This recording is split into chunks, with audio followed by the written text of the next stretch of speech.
اللہ کے نام سے شروع جو بڑا مہربان ہمیشہ مہربانیاں فرمانے والا ہے۔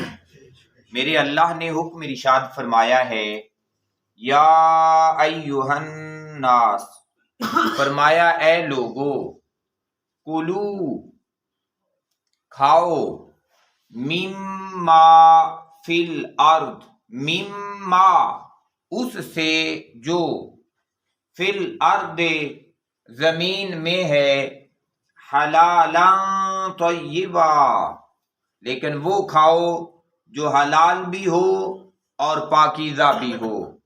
گویا جو کچھ سامنے آ جائے اسے کھا جانا اس کی اجازت نہیں ہے۔ جب بھی کبھی کھانے لگیں تو کھانے میں دیکھیں کہ جو کچھ سامنے پڑا ہے یہ حلال ہے یا حلال نہیں ہے، اور اگر حلال ہے تو پھر وہ کھا جائیں، کیونکہ حلال کا ایک ایک لقمہ جو ہے وہ بندے کے اندر نور اور نور پیدا کر دیتا ہے۔ کہتے ہیں کہ ایک بابا جی تھے اور وہ کسی بزرگ کی، کسی صوفی کی تلاش میں نکلے۔ جب ایک عالم دین بندہ، علم کا جاننے والا، کہتے ہیں کہ جنید بغدادی تھے اور بہلول کے پاس گئے تھے۔ جب جنید بہت بڑا عالم تھا رحمت اللہ تعالی علیہ، حضرت بہلول کے پاس پہنچے تو حضرت بہلول نے پوچھا کہ جنید، تیرے علم کا بڑا شہرہ ہے، بڑا چرچا ہے، تو آج مجھے کھانا کھانے کے آداب تو بتا کہ روٹی ہی کھانی ہو تو روٹی کھانے کا ادب کیا ہے؟ تو حضرت جنید نے انہیں بتایا کہ میاں، جب کھانا سامنے آ جائے تو کھانے کا ادب یہ ہے کہ کھانا شروع کرنے سے پہلے ہاتھ دھو لیے جائیں۔ تو عرض کی کہ پھر، اور کہتے ہیں کہ جب کھانا شروع کرنے لگیں تو کھانا کھانے سے پہلے اللہ کا نام لے لیا جائے، بسم اللہ الرحمن الرحیم پڑھی جائے۔ پھر کہتے ہیں کہ چھوٹے چھوٹے لقمے کر کے کھانا کھایا جائے۔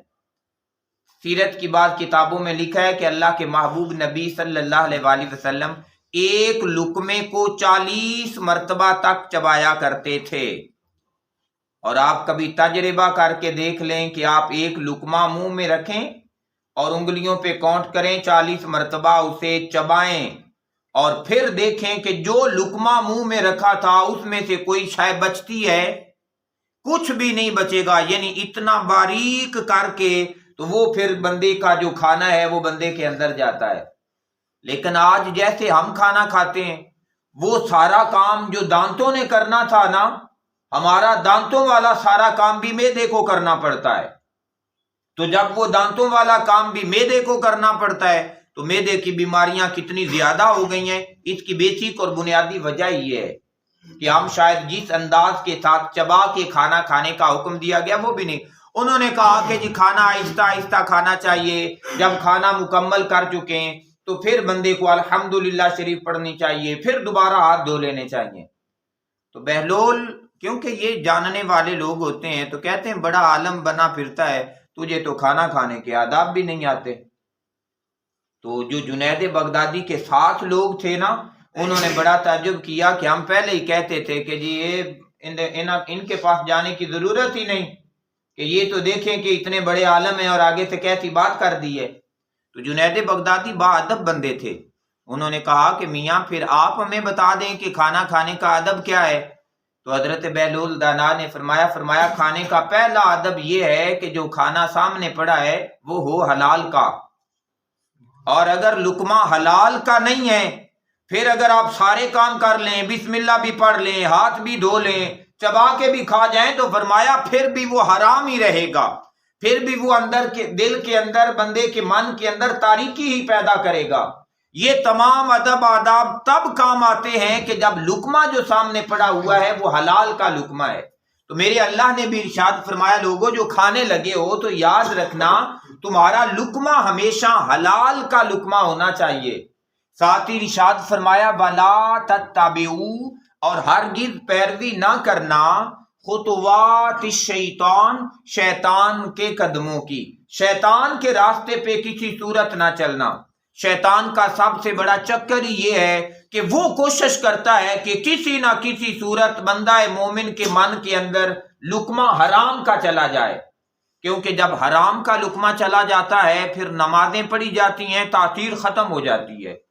جب اندر حرام ہوتا ہے پھر روزے رکھے جاتے ہیں اور ثواب اور اثر ختم کر دیا جاتا ہے، یہاں تک کہ اگر حرام سے بندے کا وجود پلا ہوا ہے پھر چاہے خانہ کعبہ کے اندر بھی سجدے دیتا رہے، خانہ کعبہ کے طواف کو پکڑ کے بھی اللہ کو پکارتا رہے، اللہ کے محبوب نبی صلی اللہ علیہ وآلہ وسلم نے فرمایا پھر اللہ بھی دعا قبول نہیں فرماتا، دعاؤں کے اندر سے اثر ختم ہو جاتا ہے۔ تو شیطان یہ چاہتا ہے کہ بندہ کسی نہ کسی صورت حرام میں ملوث ہو جائے، لیکن وہ بندہ مومن کتنا خوش بخت اور خوش نصیب ہے کہ جو بھوکا رہ لینا گوارا کرتا ہے پر حرام کھانا گوارا نہیں کرتا۔ تو ہمیں ہمیشہ اپنے آپ کو حرام سے بچا کے رکھنا چاہیے۔ پھر میرے اللہ نے حکم ارشاد فرمایا انہو، بے شک وہ شیطان جو ہے، لکم تمہارے لیے، عدو فرمایا وہ تو دشمن ہے، وہ دشمن ہے تمہارے لیے، اور دشمن بھی ایسا مبین جو بالکل کھلم کھلا ہے، ایسا کھلم کھلا ہے کہ اس نے منہ چڑھ کے اللہ کے حضور کہہ دیا کہ اگر پھر میں ان تمام تر لوگوں کو گمراہ کر کے چھوڑوں گا۔ لیکن میرے اللہ نے فرمایا پھر تو اگر یہ بات کرتا ہے تو پھر تجھے بھی اور جو تیرے راستے بھی چلے گا، فرمایا میں ان تمام کے ساتھ جہنم کو بھر کے رکھ دوں گا۔ تو گویا جو شیطانی ہو گیا ہے، شیطان کے پیچھے چلنے والا ہے، اس کا انجام جہنم ہے، اور جس نے شیطان سے دامن کو بچا لیا ہے اللہ نے اس کے لیے بڑے انعامات تیار فرما رکھے ہیں۔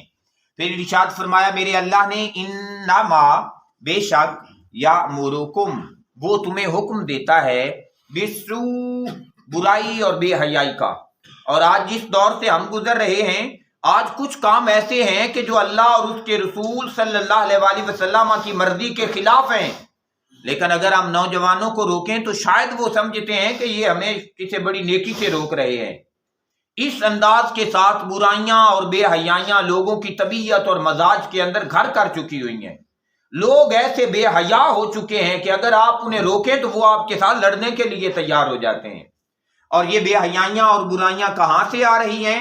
فرمایا وہی حکم دیتا ہے تمہیں برائی کا، والفحشاء اور بے حیائی کا، وَأَن تَقُولُوا اور اس بات کا بھی حکم دیتا ہے کہ تم کہو اللہ، اللہ تبارک و تعالیٰ کی ذات پر، ما لا تعلمون، ایسی باتیں جنہیں کا تمہیں سرے سے علم ہی نہیں ہے، ایسی ایسی باتیں نکال دے گا اور وہ تمہیں ایسی باتیں کہلوائے گا۔ کہتے ہیں کہ امام فخر الدین رازی رحمت اللہ تعالی علیہ جب آخری وقت آیا تو شیطان پاس آ گیا، اس نے کہا فخر الدین اللہ کو مانتا ہے تو کیسے مانتا ہے؟ فخر الدین رازی نے دلیل دی کہ میں اللہ کو مانتا ہوں، اس بات کی وجہ سے مانتا ہوں۔ اس نے اس دلیل کو رد کر دیا کہ یہ تو کوئی دلیل نہ بنی۔ اس نے پھر پوچھا کہ اللہ کو مانتا ہے کیسے مانتا ہے؟ امام فخر الدین رازی رحمت اللہ تعالی علیہ نے دوسری دلیل دی، پھر تیسری تعلیم، ہر دلیل جو امام فخر الدین رازی نے قرآن حدیث کے مطابق دی اس نے اسے رد کر دیا کہ یہ بھی ٹھیک نہیں ہے، یہ بھی ٹھیک نہیں ہے، یہ بھی ٹھیک نہیں ہے۔ 360 دلیلیں اللہ کے ہونے پہ دیں۔ جب 360 دلیلیں دے چکے اس نے 360 دلیلوں کا انکار کر دیا۔ پھر کوئی صاحب نظر ملا فخر الدین رازی کو اور کہا کہ اس لعین کو کہیں کہ میں اللہ کو بغیر کسی دلیل کے مانتا ہوں، ورنہ شیطان تو ایسا ہے کہ وہ مرتے ہوئے بھی چاہتا ہے کہ بندے کا ایمان جو ہے وہ کھینچ لیا جائے، یہ بے ایمان ہو کے مرے۔ تو اللہ تبارک و تعالیٰ سے دعا ہے کہ میرا اللہ ہمیں ہمیشہ حلال عطا کرے تاکہ ہم شیطان کے جنگل سے ہمیشہ بچے رہیں۔ اللہم صلی علی سیدنا و مولانا محمد، اللہم صلی علی سیدنا و مولانا محمد وعلی